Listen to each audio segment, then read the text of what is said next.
ከኤርትራ ድንበር 6 ኪሎ ሜትር ርቀት በምትገኘው ሽራሮ አካባቢም ድሮን ጥቃት ተፈጽሟል። ላቀርበው የነበረውን የሙዚቃ ዝግጅት ሰርዣለሁ፣ በኮንሰርቱም አልተሳተፍም። ድምጻዊ ታደለ ሮባም ሻዕቢያ ጽምዶን በተመለከተም ለተባበሩት መንግስታት ድርጅት ደብዳቤ ጽፏል። በዲሞክራቲክ ሪፐብሊክ ኮንጎ እና ኡጋንዳ ወደ 500 ሰዎች በኢቦላ ቫይረስ መያዛቸው መረጋገጡ ተሰምቷል። ሰላም ጤና ይስጥልኝ ውድ ቤተሰቦቻችን፣ የዕለቱን አጫጭርና ሰበር መረጃዎች ይዘናል። አብራችሁን ቆዩም።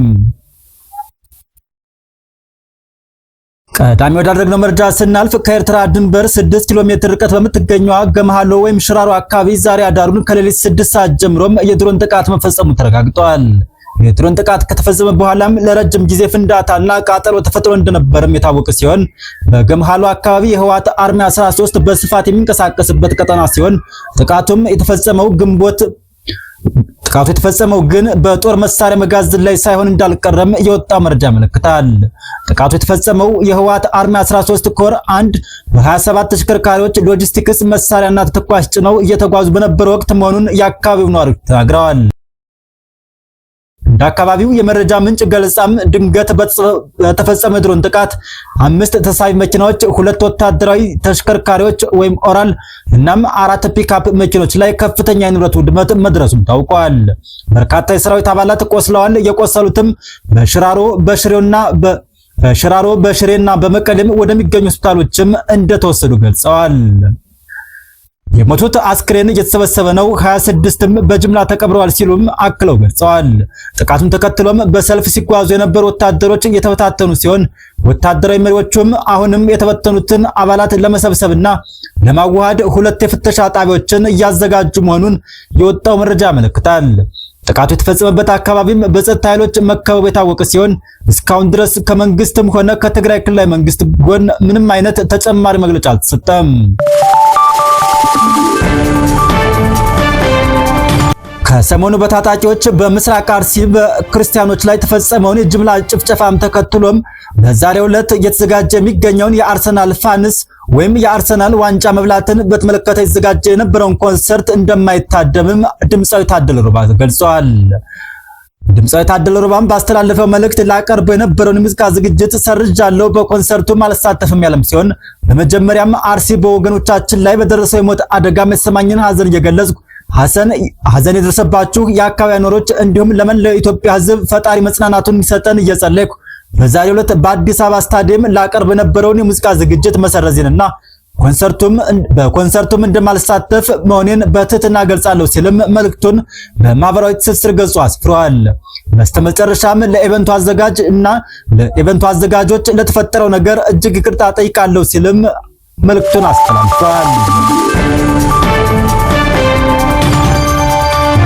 ዜና በአርሲ አስኮ ወረዳም በኦርቶዶክስ እምነት ተከታዮች ላይ አሳዛኝ ጭፍጨፋ መፈጸሙን ተከትሎም ከጥቃቱ ጀርባ የተጠረጠሩት የወረዳው ፖሊስ አዛዥ አቶ እባቡ አብደላም በቁጥጥር ስር የዋሉ ሲሆን የሰላምና ጸጥታ ኃላፊው ደግሞም ለጊዜው ተሰውረዋል ተብሏል። እነዚህ አመራሮች ከጥቃቱ ቀደም ብሎም ከመንግስት የመጣ ጥይት በ118 ብር ግዙ በሚል ከገበሬው ብር በመሰብሰብ ጥይቱን ለገበሬው ሳይሰጡ ብሩን በመዝረፍም ዋነኛ ተዋናይ እንደሆኑም ትላንት መዘገባችን ይታወሳል።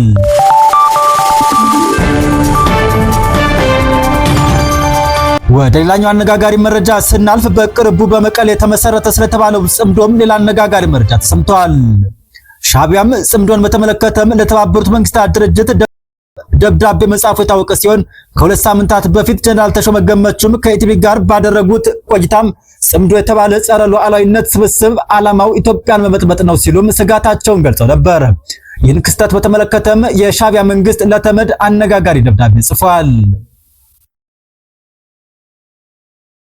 የሻዕቢያ መንግስት ደብዳቤም የጽምዶ እንቅስቃሴ 1 ዓመት እንዳስቆጠረ የተናገረ ሲሆን የእንቅስቃሴው ዓላማም በጎረቤት ሀገራት ህዝቦች መካከል እምነትን መገንባት፣ ማህበራዊ ግንኙነትን መመለስ፣ በግጭት የተራራቁ ማህበረሰቦችን እንዲቀራረቡ ማድረግ ነው ሲልም ገልጿል።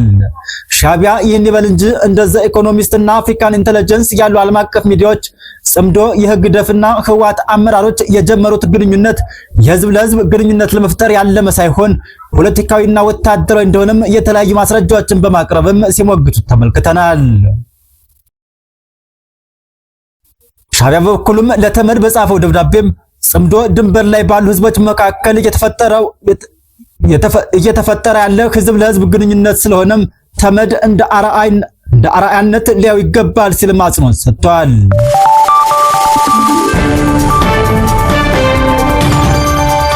በዲሞክራቲክ ሪፐብሊክ ኮንጎና ኡጋንዳ ወደ 500 ሰዎች በኢቦላ ቫይረስ መያዛቸውን መረጋገጡን የዓለም ጤና ድርጅት አስታውቋል። ሁኔታውንም አሳሳቢ ያለው ሲሆን ድርጅቱ ዛሬ ያደረገው መረጃ እንዳመለከተው በዲሞክራቲክ ሪፐብሊክ ኮንጎ የኢቦላ ቫይረስ ስርጭት ካገረሸበት በ3 ሳምንታት በፊት ጀምሮ እስካሁን ባለው ጊዜም ወደ 452 የሚሆኑ ዜጎች በቫይረሱ መያዛቸው ተረጋግጧል። በበሽታው ከተያዙት መካከልም 82ቱ መሞታቸውንም መግለጫው አክሏል። በአጎራባች ኡጋንዳ ደግሞ 2 ሰዎች በቫይረሱ መሞታቸው ሲረጋገጥ 19 ደግሞም የአልጋ ቁረኛ ሆነዋል ብለዋል። የዓለም ጤና ድርጅት ከዚህ ቀደም የቫይረሱ ስርጭት አሳሳቢነት ግምት ውስጥ በማስገባት የአስቸኳይ ጊዜ አዋጅም ማወጁ ይታወሳል። የአፍሪካ በሽታዎች መከላከልና መቆጣጠሪያ ድርጅት በበኩሉም 10 የአፍሪካ ሀገራት የቫይረሱ ስርጭት ስጋት አለባቸው ብሎ የዘረዘረ ሲሆን በዝርዝሩ ውስጥ ኢትዮጵያና ኬንያም ይገኙበታል። በጎርጎሮሳውያኑ አቆጣጠር ግንቦት 15 ከታወጀበት ጊዜ ጀምሮም በዲሞክራቲክ ሪፐብሊክ ኮንጎ ቢያንስ 1077 ኤቦላ ተጠርጣሪዎች የነበሩ ሲሆን ከተጠረጠሩት ውስጥም 246 ሰዎች መሞታቸውን የአፍሪካ በሽታና መቆጣጠሪያና መከላከያ ማዕከልም መረጃ ያሳያል።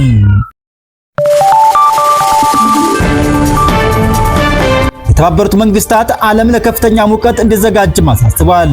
የተባበሩት መንግስታት የዓለም የአየር ንብረት ድርጅት ዓለም ለከፍተኛ ሙቀት እንዲዘጋጅ ያስጠነቀቁ ሲሆን በቀጣዮቹ ወራት በብዙ የዓለም ክፍሎች ከፍተኛ ሙቀት፣ ድርቅና ከባድ የአየር ንብረት ሊከሰት እንደሚችልም አስጠንቅቋል። ድርጅቱ ከሰኔ እስከ ነሐሴ ባለው ጊዜ በአብዛኛው የዓለም ክፍል ከመደበኛው በላይ ሙቀት እንደሚዘገብም ተንብዮአል። ይህ ሁኔታም በግብርና፣ በውሃ አቅርቦትና በምግብ ዋስትናም ላይ ተጨማሪ ጫና ሊያሳድር ይችላል ሲልም ተሰግቷል። የኢራን ሚሳኤሎችና ድሮኖች በባህረ ሰላጤው ጎረቤቶቿ ላይ ጥቃት መፈጸማቸውን ተከትሎም በባህሬን የአየር ድብደባ ማስጠንቀቂያዎች ደወሎች መሰማታቸው ተዘግቧል። የባህሬን መንግስት ቅዳሜ ዕለት ኢራን ወደ ሊባኖስና ኩዌት የባላስቲክ ሚሳኤሎችንና ድሮኖችን እንደተኮሰች የተናገረ ሲሆን የውጭ ጉዳይ ሚኒስትር ኢራን በባህረ ሰላጤው ሀገራት ላይ የምትሰነዝረውን ጥቃት በአስቸኳይ እንድታቆም ጥሪ አቅርበዋል። የኩዌት የውጭ ጉዳይ ሚኒስተር በበኩሉ ጥቃቶቹ ስጋት የመጨመሩና የሉዓላዊነት ግልጽ ጥሰት ሲልም ጠርቷቸዋል።